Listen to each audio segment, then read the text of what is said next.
Good morning. Morning, you guys. God, it's not being ready. It's what day is it, Kelly? Tuesday. Tuesday. Oh my gosh, we missed you guys. We've been all over the place, so everybody kind of different situation. But let's get our day started positive because we want to have an awesome Tuesday. So let's start off with our sound. Yay! I missed that sound. All right, so that is our sound that kind of tunes us into just really getting our mindset dialed in on how we want to experience this day, how we want to be ourselves. So let's take 3 deep breaths in, breathe in good, breathe out bad.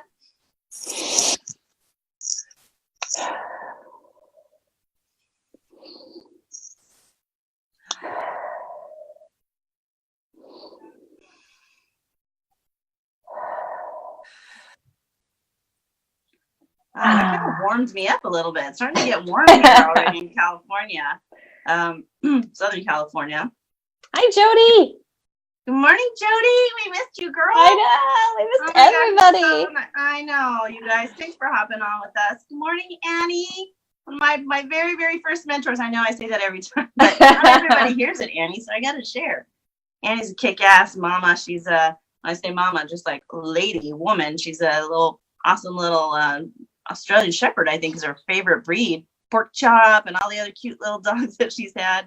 She lives on this really awesome horse ranch. Beautiful, beautiful horse ranch in a beautiful area. And she has just been a rock solid person all my life since I've known her, just totally crushing it in terms of like being super consistent with her vision and execution of that vision, and has absolutely been an awesome example for me of what a successful person thinks like, acts like, how they take care of their body, how they take care of their mind, how they have great, solid relationships. So I appreciate you, Annie, so much for role modeling that without even maybe being conscious of how it's impacting other people. But even though we haven't always been close to each other over the years, since you were my boss way back when I was 22, I've always been watching you, and you've been such an awesome inspiration and role model for me, even when I didn't understand what you were role modeling. So thank you for that. And she has an awesome program called Lines in the Sand. You guys, you have to click on her name. When you see her pop up, Annie, I would love for you to drop it in right here in the comments. If you guys want to know like how to draw that line in the sand to separate the junk that you don't want in your life anymore, old patterns, old habits, all that kind of stuff, and set a course for a new life. She's got an awesome program, and she's an amazing Harvard graduate, personal development guru herself. She has amazing, amazing content to share. And thank you for joining us, Annie. I appreciate you so much. Jody, I have to do a little plug for Jody, because our girl Jody, how many pounds has she lost now? Over 20. Jody, you have to post how many pounds you've lost on our challenge and documentary. So far, we've just gotten started not that long ago. We're about to start another one. But she's lost, I think, over 20 pounds in 30 days following the HEROMOM diet challenge and documentary program. And not only that, she's brought on what? 25 people. Yeah, crazy. Yeah, the girl is amazing. She is a leader. She is also a role model. What an amazing example of great attitude, total dedication, just putting her mind to like such a positive person to have in people's lives. That's why so many people follow her. You guys, Jody, you got to put your 21 pounds. 21. You got to put your stuff on there too, so they can click on you. Jody sells really cute jewelry, you guys, for super affordable prices. So you have to go check her out. We're huge fans of it. I know Michelle, I think, buys every single thing Jody has. Right? Like that. But we love her to pieces, and so does everybody else. You guys are already making me feel so good about this day. Thank you guys so much for joining us. So we like to start off with gratitudes. I just said 2 people that I'm super grateful for. So Kelly, what are you grateful for today? I'm grateful for 2 things. I am grateful for my husband. I've missed him the last week. I've been gone, and he just is able to talk me off a ledge. I'll leave that one right there. But the other one is I am so grateful for, when I think about being gone this past week, Paul and I were at High Performance Academy learning and growing under our mentor, Brendan Burchard. And it's because of those types of things and the personal development that I have the tools to have a productive conversation with my son. So, I mean, Paula knows we've been going through this, and there was something that came up, you know, over the week that I was gone. And I was very calm in sending the text, and, you know, we dealt with what we needed to deal with when I got home. But, you know, creating that safe space for him, I was able to say, all right, dude, and I start with, I'm not mad. Let's just create a plan. You know, and we had a really productive conversation yesterday, and we said, this is what we need to do. Cause he kept wanting to push it off. Well, I got it handled. I said, I am 100% sure and know that you are capable of handling it, but let's put a plan in place so that you can tick off those boxes and you're not overwhelmed, and it doesn't all have to happen at once. And so we did those couple things yesterday, and he's got his little things that he needs to take care of today. And otherwise I would have just been like, you need to do this. And he would have been like, I got it handled, and slamming doors, and, you know. That's what he really sounds like. Yeah, exactly. So he's, I know, Mom, he'll do this. I know, Mom, you know, so it's, but it wasn't that. I created the open space, the safe space, so he could be open and we could have a conversation. And I told him, I said, I'm here to support you. I'm here to make sure that you are successful, and I'll do whatever you need me to do. You know, and I'm learning too that I can't put my tasks and my ideas and what I want to do, how I would solve a problem, on him, because his is slightly different. So I took the tools that I've learned that finally were drilled in this weekend. I was like, okay, nail in head. You know, that instead of saying, I think you should do this, instead I said, this is something that I would do. Is that, you know, sound like a good idea to you? Or how would you change it or do it so you're successful? And he's like, well, he only changed like one little thing. I mean, and it wasn't even that significant, but it made him feel like he had ownership of that process. Yeah. So it made a huge difference. Yeah. So I'm grateful for those tools that finally, after 6 times going, that one was finally drilled in, and it was like, I did that. Okay. So many of my favorite things that she said in this whole little story, but that last piece, Kelly, of 6 times finally it drilled in. I think that's so key for people to understand. I remember when I first started making changes in my health and in my life, with my family, with myself, and then wanting my family to also adopt my new beliefs, my new, the ways that I decided that I want to live my life. And they're like, I'm not interested in that. That's your deal. That's not my deal. I don't want to stop eating Oreo cookies and Coca-Cola. I won't say which family member that was. But either way, none of them wanted to make the changes. So it was really frustrating for me. And I didn't get it. I was like, they don't love me. They don't believe in me. And it was all about me, right? But it took years of me closing this and just doing the stuff, just showing them that I consistently show up this way. And with Kelly, it was actual conversations. And I had conversations too. But the whole point being that, you know, it was 20 years of me being obese before I made a decision that I finally stuck with.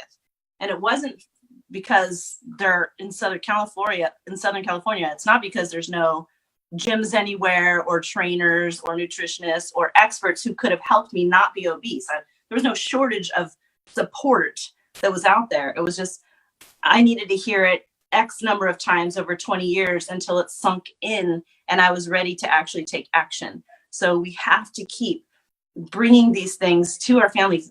As Brennan says in his book, The Charge, they're trying to bring them into the light so that they have that. One of those times is going to hit, you know, it's just going to sink in, like Kelly said. And we have to, you know, fight for that. We have to be consistent and be patient and trust ourselves that we're showing up the best that we can, so that, you know, we have to go through all of these barriers, right? We've created old patterns. My family wasn't on board with me when I was making changes because I had 20 years of going through drive-thrus, cooking mac and cheese, drinking sodas, eating candies, and all that stuff. So I had to show them that my new way is not the way I've been doing it for the last 2 decades. So for my kids, it was their whole life, right? Before they would believe that something really is changing, because why would they make an effort if it's not going to stay that way? So same with Kelly and Gabe. She's been working on that relationship, and, already a strong, good relationship, but just trying to, make it even better, her legacy, right? And consistently working towards that and showing up a specific certain way. He's starting to go, okay, this is my mom now. Like, she's real here in this way. I can trust this. I can step into this and be vulnerable and truly express, and not be guarded that she's going to get upset if I answer a certain way. So it's just so amazing. And, so many times you have to make those connection points and have those conversations before those changes start to happen. So I think that's huge. And the most awesome byproduct of that I realized last night was, for me, my stress was not, I wasn't like internally storming. I was just like, I was very calm.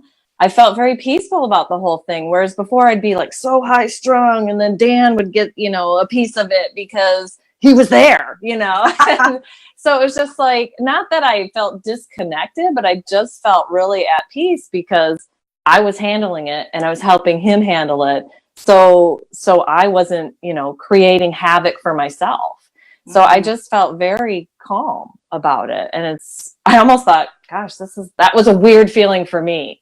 That was super weird for me because I'm so used to being like, oh, okay, that was so hard for me. And it was just like, it's not that hard. It's, it's just that drilling in that it's here now. It's like, okay. And I can own that. And I love the way it made me feel. And I know he walked away, with that same feeling, that it was calm for him. He probably walked away going, okay, who is that person? But he is learning to trust that person more, because that person's the one showing up, not the old person. So definitely. Which is changing how he shows up. And he needs time to adjust to that too, right? Because that right now is a conscious effort for him. Mom is consciously making an effort to be this new person. She's consistently showing up that way. It's what I've always wanted. So I've got to show up different too. Like, I can't be old Gabe when mom's showing up new. So there's changes that ripple that we always talk about. Like, when our kids get to that age where they're mature enough, it has to be a conscious effort, because there's so much conditioning. When they're younger, it's a little easier because they're just like, oh, so like instinctive. It's nice and friendly, and then I'll be nice and friendly. They're not right. We haven't quite messed them up that much yet. Exactly. Jody said, "Oh my goodness, Paula, that is so me." Oh man, girl, you and I have to like talk just one-on-one sometime and compare stories, because I think we have a lot in common. I know that we have a lot in common, but our actual personal stories, I think we probably have so many parallels. The question of the day, you guys, to help us get in that positive mindset is, how do you anchor yourself? I love this question. I know. I can think of 2 things right away. Okay, go ahead. Well, first off, I anchor myself with my routines. I am a very routine person. So if my life is feeling like, whoa, it's time to like go, okay, what's messed up? What are you not doing? What are you not doing? Because and it's not a task list type thing. It's just, how I go about my day. Maybe I'm, like yesterday, we all woke up late. That is not part of my routine. I had been waking up at 5 a.m. all last week, just because we were in a weird place and stuff like that. And I woke up at 5, but I fell back asleep because I was so tired. And then I woke up, was like, wah, and then the whole household is waking up the same way, So my whole day was supercharged from the very beginning. Just things like that. I wasn't even able to do my planner in the morning. Trying to get back to my routine was like, okay, I need to take off this coat and I need to put on my routine jacket, because it's what puts me in a good frame of mind, what calms me, what settles me. So my routines are very much that way. Same with, I got my workout back in, that was back to normal. But like I said, everything just felt like I was a little bit going, okay, let's go, all day long. The second thing that grounds me is my husband and my friends, my growth friends for sure. Paula called me out on some shit called me out on some of my stuff this weekend. And I've been thinking a lot about that, and I was sharing that with my husband. And it's so funny because I do close down, and Paula's like, just say something, just tell me to F off or something. And I'm like, I don't feel that way, because I knew everything she was telling me was true. I just needed to let it land and massage it and deal with it. But I was telling my husband about that, and he goes, "Oh, Kelly, I would have slapped you silly." I know. I said, "That's exactly what Paula said." And if Dan was here, he'd be right here with me. Exactly. I said, "That's exactly what Paula said." So those people ground me from those stories that I tell myself that are way out here, that to me are the balloons that are tethered and flying away. It's like whatever that story is, it's that balloon that's going so far out of the universe when it's let go that I can't get it back. So I need people like Paula, like my husband, that say, "Girl," and it's like, and they're the one going, "Here's your freaking balloon, just pop it and go." So it's that grounds me, because it helps me to remember the person that I want to be, that I've grown to be, and that I still have yet to achieve that part. And it's not, some of those things are it's just weird. It's just those old habits, those old stories. Mm-hmm. And I just need to rein that in. And so those people keep me grounded. So those are two awesome anchors that Kelly mentioned. And we can have multiple anchors, not just one. I know typically, right, the scenario of an anchor, the idea of an anchor is one anchor, but all of them together kind of create that heaviness of the anchor. So the more things that you have that keep you solid and know where you are, creates more stability with that anchor. So you don't have a little dinky anchor that if a big wave comes, it still moves you around. Like right. You don't want an anchor that only keeps you still when it's smooth and there's no trials or tribulations coming. You want one that no matter what storms are going on outside, it is on that ground and you are not going anywhere. You're going to stay afloat and stay solid and survive the storm. For me, I've really been exploring for the last several months, just really getting dialed in and tight with the I want to try to not use woo-woo words. Just like that inner strength, that's the capabilities within. I really believe that all of us have these strengths within ourselves, that we don't need all this external. We need external things for certain reasons, but that we don't need to always be going outside of ourselves to feel safe or pave a path or blaze a trail or be strong for ourselves, or step into scary situations without doubt. Like that stuff is within us to do. And so many times we just, we access surface level of what everything going on within this is capable of doing. So for me, my anchor is always to say, I can do this, just me. Not that I want to do it alone. I don't want to do it alone. But if I can't get control of what's going on in here, it doesn't matter what external things I bring in.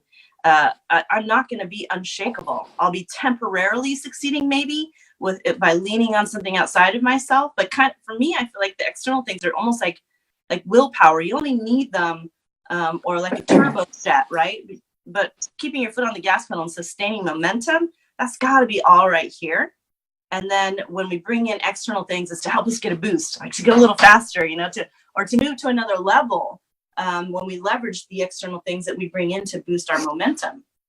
But the anchor has got to be, for me, that what's going on inside and how can I leverage those strengths, those awarenesses, that consciousness, that that intention that I want to set for where I want to go. I have control of that. So how can I take responsibility to be and experience a situation the way I want to, without having to feel that I have to depend on something outside of myself to make that happen? And then I can think of my resources that I need once I'm anchored here.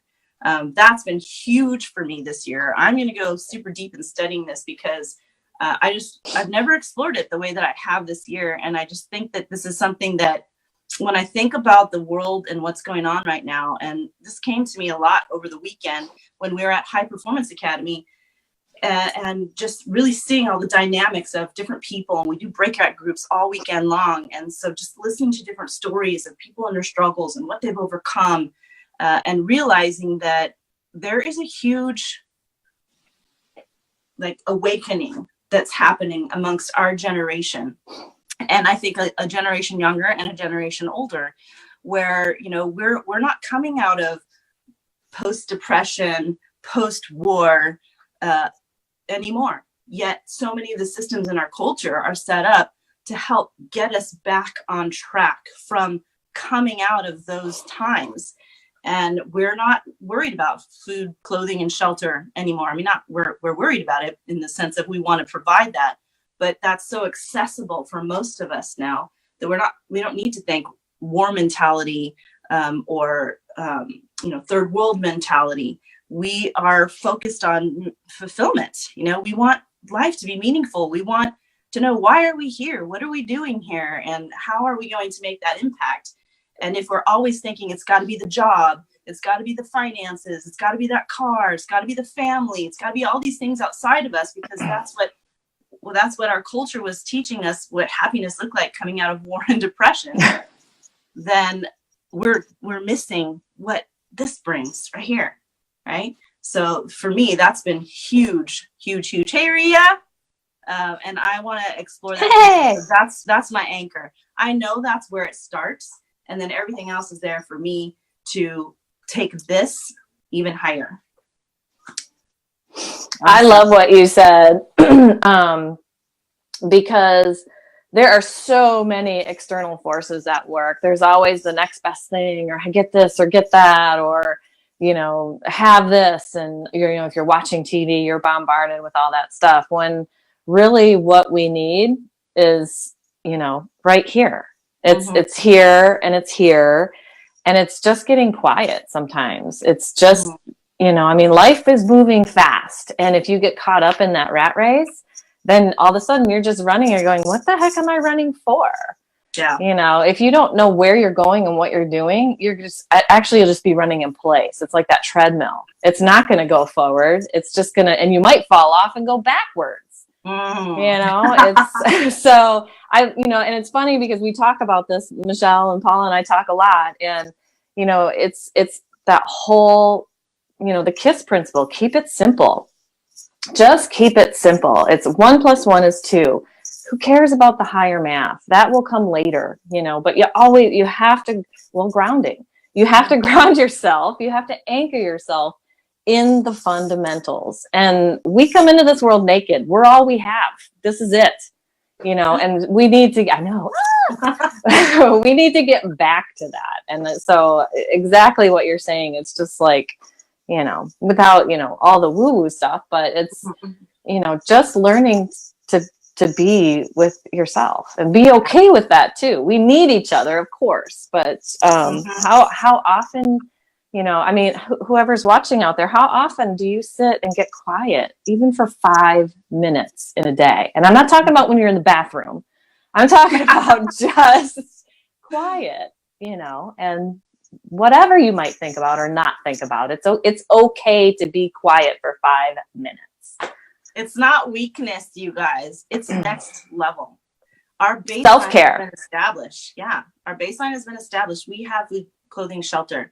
We have access to very affordable living and work that we can do. Work outside of the home, work inside of the home, work at night, work in the morning. Like, jobs typically for most people aren't an issue. I understand unemployment here and there, but we also have tons of access to education, to change our skills, to grow our knowledge, to grow our wisdom, to serve in so many different ways. We have access to so many human beings across the globe. There's so many ways that we can provide for ourselves now, more than ever has been. So we've proven that we have established that as a stable, accessible thing. That next level for us is, every time you establish a new baseline, that baseline gets raised up, what's the next thing that we want to go for? So for me, I sense this awakening, like a spiritual awakening that's happening. People want more soul in their life. They want to feel more connected to themselves, to things outside of themselves, but are still the things that affect within, just nature, spiritual realm, other people's energy, however you want to call it.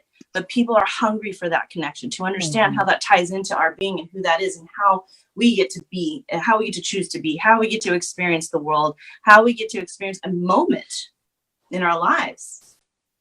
And is that authentically who we want to be ourselves, not who, this person wants us to be, or that teacher thinks we should be, or our parents, the way that they think we should go, or our spouse, or our kids, or our friends, but ourselves. Just really coming from that total inner center and really questioning and exploring what that is. And that's not easy to do, because we're creating that right now, that culture for our future generations. What does that look like? Celebrating uniqueness. We don't all have to get that house with 3 bedrooms and on the in the track home cookie cutter lot with the 2 cars, a station wagon or minivan now, or SUV, 2.5 kids and a dog and a cat, like with the college degrees. And that was important for our country's culture at a time, but that's not where we are now. We don't need to be men dressed in black and all look the same and do the same thing. We've established that. So it's time to break out, rip the suit off like Superman, and like HEROMOM. Yes, and be ourselves, and be accepting of other people being themselves, celebrating our uniqueness, not feeling like we have to be, fit into somebody else's description. I just think that that's so key. I look around on social media, and I'm seeing so many of my friends, especially the ones I went to high school with, because they're my generation, just doing uniquely different things. Like, I have one friend, her name's Katrina Bryant. She was on the swim team with me in high school. She's 1 year older than me. And I always thought of her as like a bookworm, super, super smart. She said, always seems super intelligent to me. And she is very intelligent, very kind of meek mannered, like did kind of everything right. To me, she looked like the person who just always made the right choices, but kind of maybe more on the safe conservative side. So she was super stable, super reliable. And then just recently, I starting to post a lot of artwork and just like things she makes with her hands. She's super creative with like crafty things, but they look really awesome. She paints, she puts things together, like all kinds of stuff. And I was just blown away, because my old conditioning culturally was intelligent people aren't crafty, like brainiacs and proper, people who make all the right decisions. They just don't, it's almost risky to be artistic. And she didn't strike me as a risky person. And so when I saw that, and that she was just like putting a lot of it out there, I just encouraged her. I just cheered her on, because I just thought it was so cool that that's always been in her. And she's never expressed that, as far as I know. I've not seen that. And that she's doing that. A lot of her posts now are around that. And I just thought, that's her unique ability. That's her authentic self expressing and not fitting into a box that somebody else thinks she should be. And I just thought that was just so super cool. So I see that all over the internet. That's just a tiny little example that hopefully is relatable for you guys. But, that I feel like the anchor is us being fully aware of our uniqueness, and all the power and strength and what's accessible within ourselves that supports that uniqueness. So that we don't have to rely on others for that. And it comes it just comes full circle to what we talked about, like, I think probably 2 weeks ago now, but, and I have this, and I think I showed you before, is the definition for creative expression is just, sharing your unique identity with the world. So, it's like, it's making your mark, whether that is, in the super nerdy coding stuff, or in the, anything. I mean, I think about it too, like, as I grow into my own authenticity, I'm trying to share more of who I am. And I live my life in a soundtrack. I do. And she's a jukebox. It's just usually one-liners, but I do. I live my life that way, and I wasn't sharing that with people. So the people that I was with didn't know that about me. My family knew, because I sing like crazy all the time. I sing to the dog, I sing to the cat, I sing to my husband, my son. But I'm trying to share and be that more often. And it's usually just those little one-liners. But that's creative about me. I mean, that's, but it makes people smile. It makes people laugh. It makes them join in song. I mean, so it's, as I share that, it's been, a nice transition for me too, to pick up on that and understand that. So it's creative expression. There's so much more to it. I'm starting to get that. I'm starting to understand it. And it's a human drive. And Yes. in Kelly's story, that's proven, because even though she didn't do it outside of her, where she felt safe to be authentically herself, she still did it. She has to do it. She can't keep that locked in. I can't. She can't even if she didn't express it to anybody. I guarantee you, in the shower, when she's home alone, it's happening. In my head. Right. So, and there's no reason to keep that inside. But yet, culture, for a period of time, our social culture, there was like this kind of social oppression of doing that. But that's like, it's so outdated, you guys. It's not where we are now. And I think it's so important, especially for our generation, that we open this up. There still has to be balance. It can't just be all that way.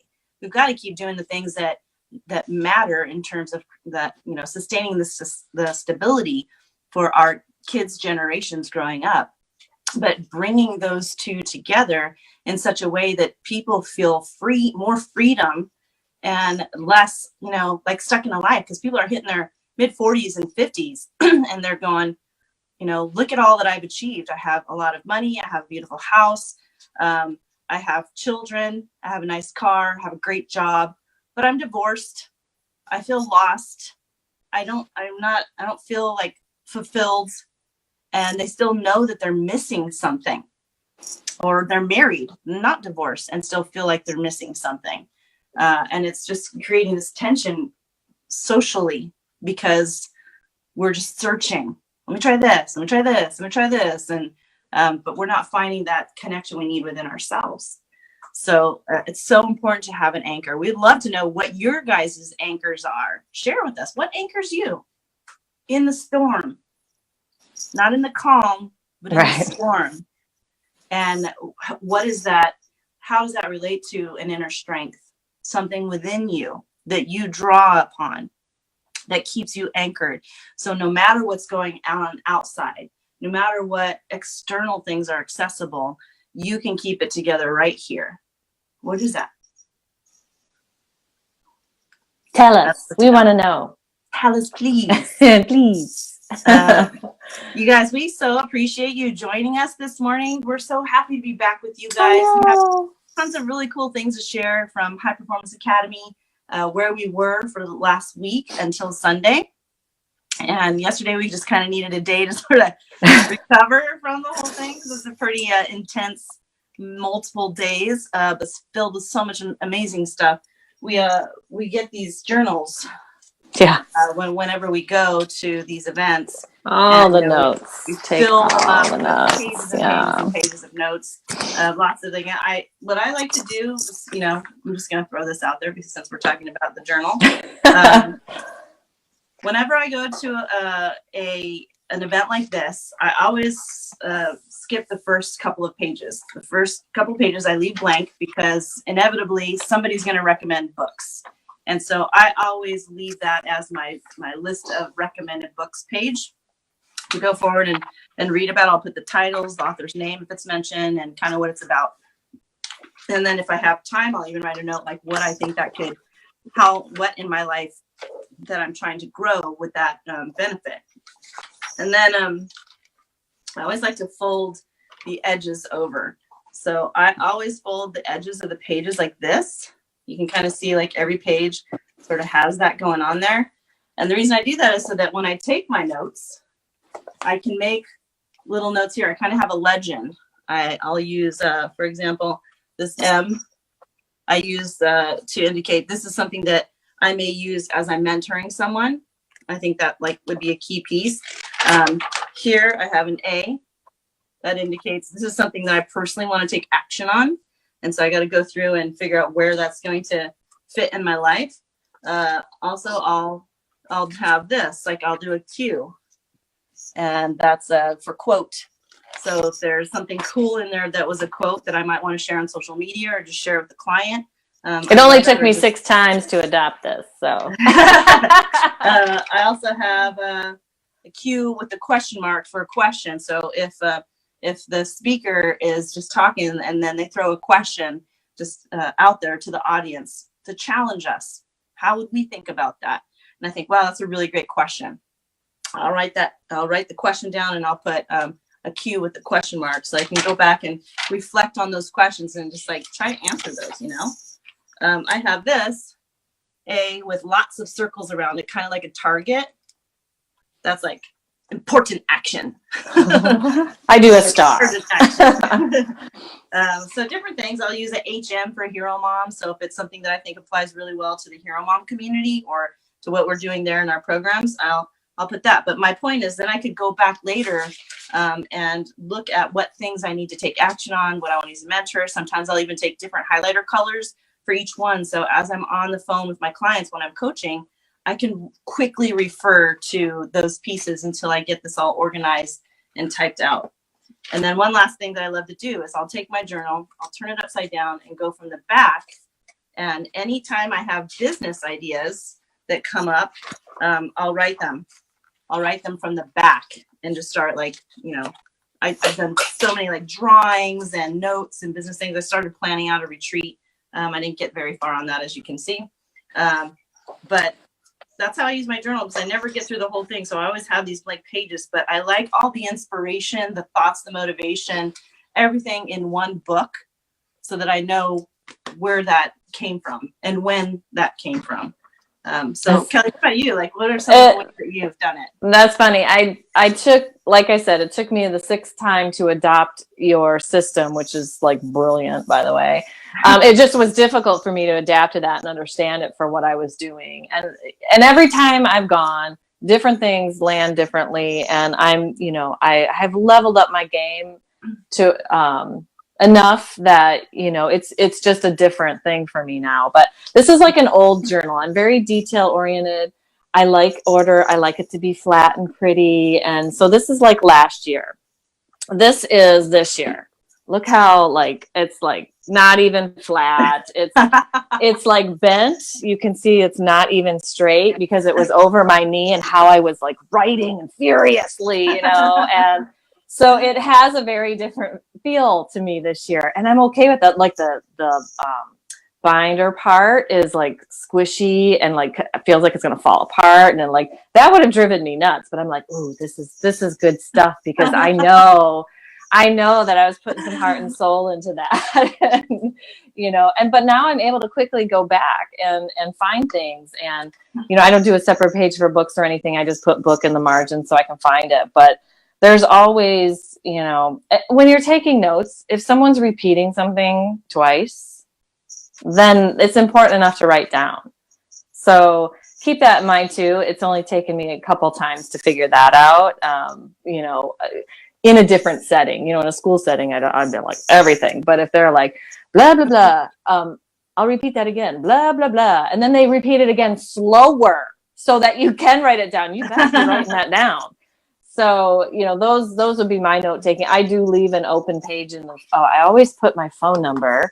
I don't want to show it too much to people, but I always put that in there because if I lose this, I hope somebody calls me and says, hey, I have this High Performance Academy binder. Hopefully maybe they'll read through it and go, wow, you know, but you know, hopefully they'll return it to me. So I always put my name, and I didn't yet, but I put the date so that I know when I went. I took a furious amount of notes. I've gotten much better at note taking, just because of coaching my clients. I'm, having to notate pretty much everything they say, so that I can remember it, and then I can provide them with good notes too. So I've gotten much better at that, and I was pretty proud of the amount of notes I took, because it just shows me that I was engaged, and that the learning and the content was engaging enough, that I was getting something out of that. So yeah, that's what I love my journals. Yeah. So next step is for us to go through, sort of process it again, and look for things that we can pull out to teach others, because that's going to help it stick more in our own brains. I like to take the concepts that are given, especially if there's frameworks, and adapt them to the Hero Mom, adapt them to my kids, adapt them to me. Like, how can I use those to implement in real life, in a way that is in my life language, so that it doesn't just be information that's in my head, that great concept, but I don't do anything with it. So that's really huge for me. And then also, sometimes in conferences, they're not necessarily speaking in terms of frameworks. So I might take notes on what they say and look for the framework formulas in the notes that I've taken from what they've said. Although most, I say, at the High Performance Academy, there's a lot of teaching that comes in from the form of a framework, which I think is really a really great way to teach. And when Paula talks about it, what? I said, it kind of drives me crazy when speakers don't use frameworks. I know frameworks is your love language, honey. But when Paula talks about frameworks, for example, when someone says the 5 to-dos to crush it, oh, there's a framework. There's going to be 5 things they're going to tell you, so you better start writing 1, 2, 3, 4, 5. So that's an example of a framework. Just in case you didn't know, but there's also other frameworks, like visual frameworks, right? Like there's, let me show you one. So don't make fun of my drawings, but we're trying to write really fast and not miss anything. So here was a framework, a visual framework, where he drew it up on a big board. And there's another one that I thought my favorite framework, where there were so many. There's a couple really awesome from guest speakers as well, but this was my absolute favorite framework all weekend. The 4 aspirations. Saying that was 4. Theory. Yeah. Or you can start with good framework that isn't always recognizable to me is when you're kind of telling a story, but I'm getting better at it. And you say, well, first, and then. So it's not a numbered, but it's it's almost like a process. Yeah, it's a method. It's a system. Right. And you can find that a lot in books, right? Yes. People are, especially when they're like personal development books, because they're teaching you something, right? So when they start talking like that in books, that's a great way to identify that. I've done that a ton too.